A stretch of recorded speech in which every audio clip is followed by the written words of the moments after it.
Hey, Tony Torrence here for the Oregon Fly Fishing Blog. Thanks for taking time to watch our videos. Today we're going to do the Carey Special. It is an old pattern for fishing lakes.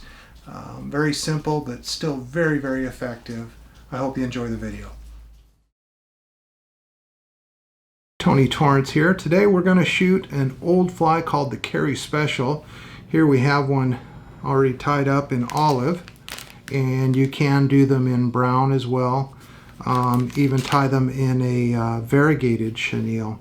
This is a 52-62 size 6, and you can do this 4 through 10. I would say is probably good sizes on this. Start out. I've already pulled the barb off this hook. So we're going to get started here. I'm going to lay down some black Vivus 10-0, which is kind of my standard tying thread anymore. Come back to the bend of the hook where it begins to strop off here. The feather for the tail and the collar is pheasant rump, and you'll see these brown feathers off along the edge. Those are the feathers you will use for this fly. I've already prepared one. You can see there's a little bit of blue in the base. That's okay for the tails, so try to use those for your tails and save the other ones for the collars. I'll lay this in there with just 2 wraps and slide it up until I get my tail to about the length I want. Snug it down and then wrap thread up the shank of the hook and over that just to secure it and keep a nice even body. That way you don't end up with big lumps and bumps in your fly. I'm going to wrap back to the base here again of the tail. Make sure I've got clear back over the black thread that I laid down. Got a little piece of olive chenille here, and this is a dark olive. I believe this is the dark olive. If you tie some in dark olive, some in light olive, and of course brown sometimes will work really well. The fly works to imitate many different flies in the lakes, and this is predominantly a lake pattern.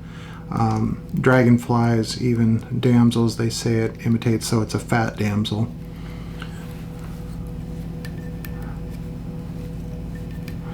Put a couple half hitches and use my rotary to wrap this chenille. So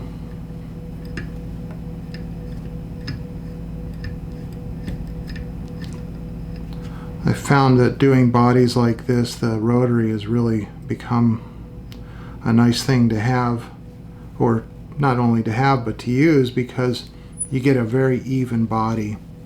And especially with chenilles, when you're wrapping chenilles, you can pull fibers out of the chenille as you rub your fingers across.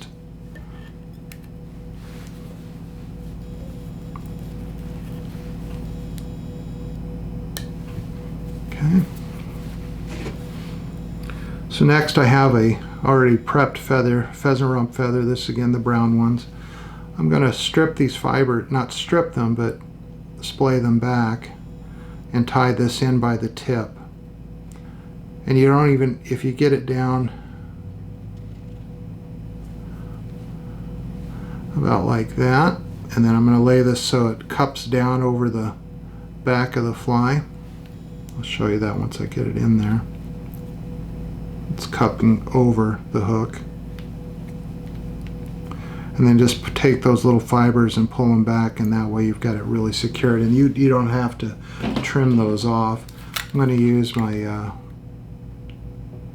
little heat tool here to get rid of some of these errant fibers so I don't have to cover them up with a bunch of thread. So I'll grab this with my hackle pliers, pull these fibers back, and then just start wrapping forward,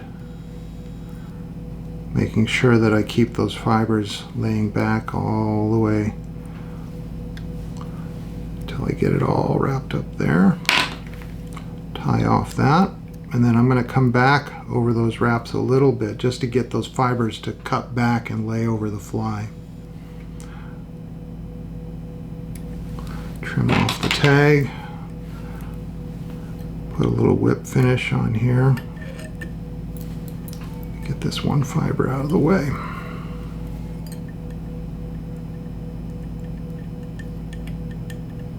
There we go. Nice little head. And then you can apply some glue at a later time. And that's the Carey Special.